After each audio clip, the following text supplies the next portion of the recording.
نحمده ونصلي على رسوله الكريم اما بعد فاعوذ باللہ من الشیطان الرجیم بسم اللہ الرحمن الرحیم معزز ناظرین السلام علیکم ورحمۃ اللہ وبرکاتہ۔ میں ہوں میاں محمد اکرم، آپ کی خدمت میں حاضر۔ قرآن مجید میں اللہ تعالیٰ فرماتے ہیں لعنت اللہ علی الکاذبین۔ ایک حدیث کا مفہوم ہے کہ آپ صلی اللہ علیہ وسلم نے فرمایا کہ مومن بزدل ہو سکتا ہے، بخیل ہو سکتا ہے، لیکن جھوٹا نہیں ہو سکتا۔ حضرت عمر رضی اللہ تعالی عنہ کے دور میں ان کو یہ اطلاع کی گئی کہ یمن کے جو گورنر ہیں، جو کہ یمن کے امیر ہیں، ان کے جسم کے اوپر چربی آ گئی ہے۔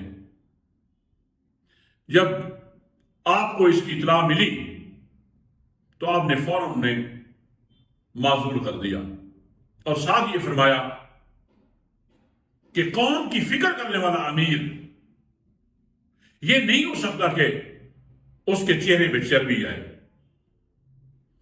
حضرت عمر بن عبدالعزیز رحمۃ اللہ علیہ کا دور کا ایک واقعہ ہے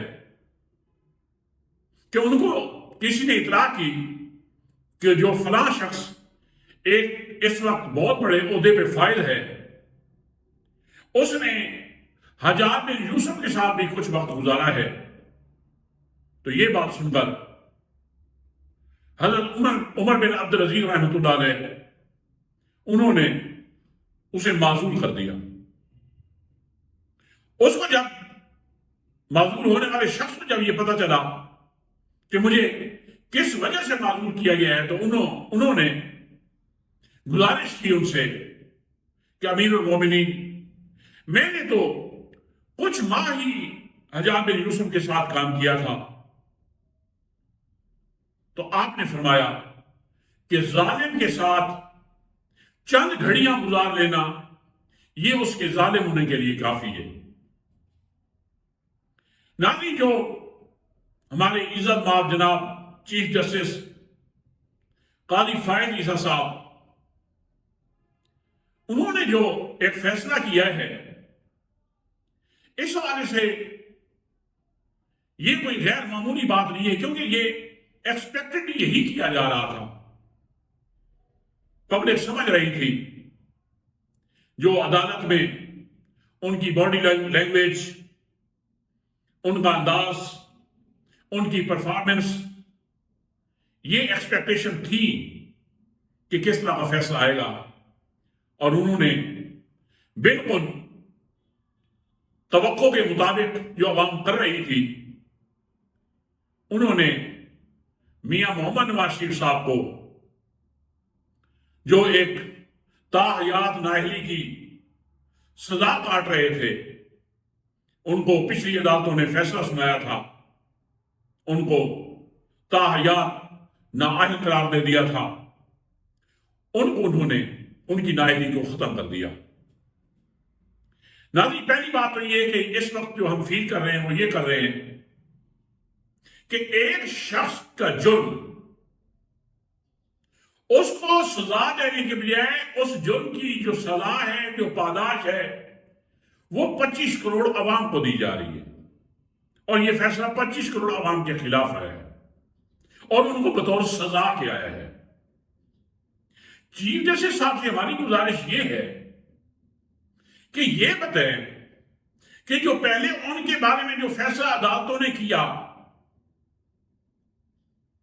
وہ غلط تھا، یا جو آپ نے کیا ہے یہ غلط ہے؟ ان دونوں میں سے ایک تو ظاہری بات ہے غلط ہے، اور جنہوں نے فیصلہ غلط کیا، کیا عوام یہ توقع رکھ سکتی ہے کہ ان کو عدالت کے کٹہرے میں لایا جائے اور ان کو کڑی سے کڑی سزا دی جائے کہ آخر انہوں نے اس منصب پہ بیٹھے ہوئے بطور منصف کے ملک و قوم کے ساتھ کیا کر رہے ہیں؟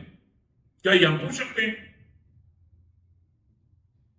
ناظرین، جو اس وقت جو آج کا فیصلہ آیا ہے، یہ میرے خیال میں پاکستان کی انصاف کی تاریخ کی دیکھی جائے، اس عدلیہ کے نظام میں ایک دفعہ پھر سے اپنے فیصلوں کے ذریعے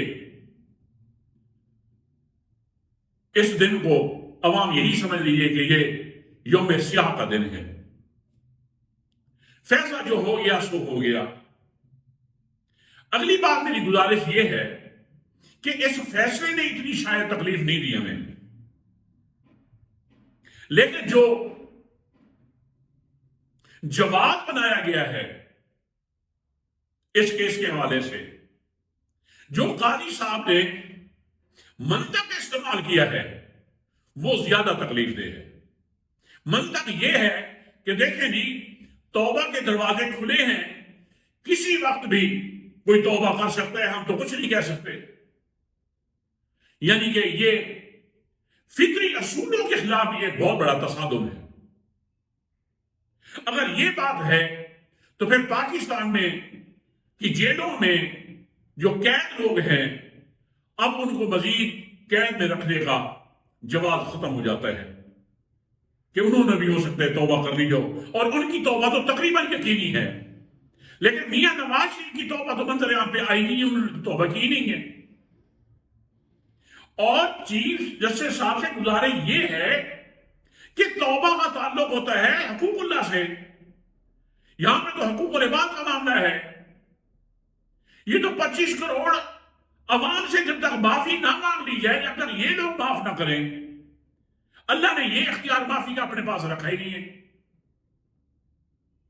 اگر یہ معافی کے سلسلے کو دیکھا جائے تو پھر شریعت کی جو سزائیں ہیں میرے خیال میں ان کا بھی چیف صاحب نے مذاق اڑایا ہے.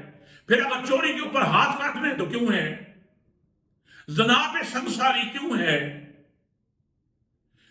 قاتل کی سزا قتل کیوں ہے، یہ تو پھر ان کا بھی مذاق ہے. اگر سزا اور جزا کا یہ کنسیپٹ ہی ختم کر دیا جائے، یہ تو پوری دنیا کا نظام درہم بھرم ہو جائے گا. اور اس وقت آپ پاکستان کا نظام درہم بھرم کر چکے.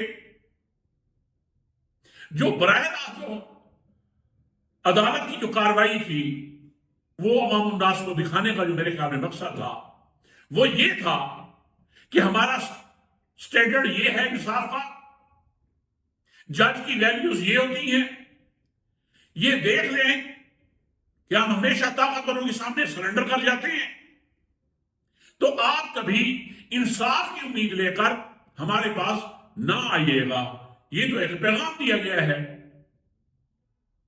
بہرکیف میں تو اتنا کہہ سکتا ہوں کہ انا للہ و انا الیہ راجعون، کہ یہ عدالتی نظام ایک ہمارے لیے ایک افسوس کا مقام ہے.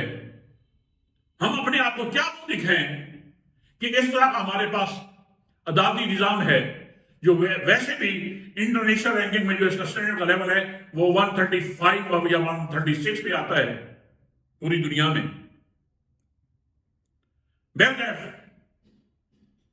بہت افسوس ہوا ہے، اور ان فیصلوں نے یقین جانیے عوام کے اندر ایک جو مثبت چیز ڈالی ہے وہ یہ ہے کہ عوام متحد ہو گئے ہیں اور سمجھ گئے ہیں کہ اس وقت یہ نظام پبلک کے خلاف ڈٹا ہوا ہے، اور عوام بھی اب اس نظام کے خلاف ڈٹ گئے ہیں. اللہ تعالیٰ ہم سب کے حال پہ رحم فرمائے. اللہ اس ملک کی حفاظت فرمائے. ہم اس کو ملک کو تباہ و برباد کرنے میں ہمارا یہ نظام، ہمارے یہ ادارے جن سے 100% پبلک کا اعتماد اٹھ چکا ہے، یہ ملک کو برباد کرنے کے چکر میں. ایک اور حضرت گزارش کرتے چلیں کہ کیا کہیں کہ یہ کس طرح کے لوگ ہمارے اوپر مسلط ہوئے. چیف جسٹس صاحب کی جو بحث سنتے ہیں تو یقیناً یہ پتہ چلتا ہے کہ یہ شاید کوئی ہمارے گناہوں کی سزا کے طور پہ یہ لوگ ہم پہ مسلط ہو گئے. کہ ایک بحث ہو رہی ہے صادق اور امین کی، جو قاضی صاحب نے تشریح اس کی ہے، یقین ہے یہ ہمارے یہ ڈوب مرنے کا مقام ہے کہ اتنی جہالت. جائز یاد رکھیں یہ کوئی گالی نہیں ہے. کوئی بھی کسی بارے میں کہہ سکتا ہے، جس کے بارے میں علم نہیں رکھتا کہہ سکتا ہے کہ دیکھیں بھائی اس حوالے سے میں جائز ہوں، مجھے نہیں پتا. تو میرا بھی قاضی صاحب سے مخاطب ہونے کا مقصد یہ ہے کہ یہ بھی اس معاملے میں تشریح کرنے میں ان کی بھی جہالت عیاں ہو گئی ہے کہ کیا کہ صادق اور امین یہ صرف اور صرف مخصوص القاب ہیں جو صرف اور صرف نبی صلی اللہ علیہ وسلم کے ساتھ استعمال ہوتے ہیں. انا للہ و انا الیہ راجعون. پہلی بات سمجھے کہ صادق اس کے ساتھ الصادق کہہ دیا جائے تو یہ ایسے سمجھیں کہ یہ پراپر نون بن جاتا ہے. جیسے ہم کسی نون کے ساتھ دا لگا دیں، دا پر یہ وہ لڑکی، دا ہاؤس یہ وہ گھوڑا، تو یہ پراپر نون بن جاتے ہیں. الصادق الامین یہ پراپر نون ہے، یہ استعمال ہوتا ہے، اس میں کوئی شک نہیں ہے کہ نبی صلی اللہ علیہ وسلم کے القاب ہے. لیکن ذرا آپ عربوں میں رہ کر دیکھتے ہیں تو میرے خیال میں محمد صاحب اس طرح کی جہالت سے آپ کو دو چار گنا نہ پڑتا. یہ عام لفظ ہوتی ہے کہ بعض میں نے وہاں پہ کام کیے ان اداروں میں کہ وہاں پہ جیسے ہمارے یہاں کریکٹر سرٹیفکیٹ ہوتا ہے تو کریکٹر سرٹیفکیٹ جہاں وہاں سے لیتے ہیں وہاں پہ ان کو اس وقت برق تعریف کہتے ہیں. تو اگر کسی شخص نے کسی ادارے سے لینا ہوتا ہے کریکٹر سرٹیفکیٹ تو اس کے بارے میں وہ واضح طور پہ لکھتے ہیں ہذا شخص صادق، ہذا شخص امین، کوئی حرف نہیں. اس طرح کی تشریح ہے کہ یقین آنے کے بڑا افسوس ہوا کہ چیف جسٹس ایک بہت بڑا مقام ہوتا ہے. یقین جانیے میں کہتا ہوں سلوٹ کرتا ہوں عمران خان کو، اللہ اس کی عمر میں عمل میں برکت دے. اس نے پورے پاکستان کے نظام کے ان کی قابلیت کے بخیے ادھیڑ کے رکھ دیے، ایسا ننگا کیا ہے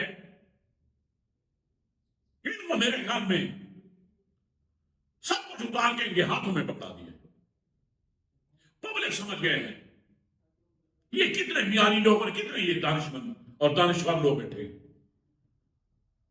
لیکن افسوس ہوا ہے کہ ہمارا یہ جو ایک نظام ہے یہ ڈٹ کر جو بھی کام کر رہے ہیں 25 کروڑ عوام کے خلاف کر رہے ہیں. میں بس دعا ہی کر سکتا ہوں کہ اللہ ہمارے ملک کی حفاظت فرمائے. اللہ ہمیں جو اس وقت کے ادارے جو پبلک کے خلاف کام کر رہے ہیں اور پبلک 100% سمجھ چکی ہے ان کا ان سے اعتماد اٹھ چکا ہے، اللہ ہمارے حال پہ رحم فرمائے اور اللہ ان ظالموں سے ہمیں نجات دے. اس کے علاوہ اور ہم کیا کچھ کر سکتے ہیں. تو ناظرین اسی کے ساتھ میں آپ سے اجازت چاہتا ہوں. السلام علیکم ورحمۃ اللہ وبرکاتہ.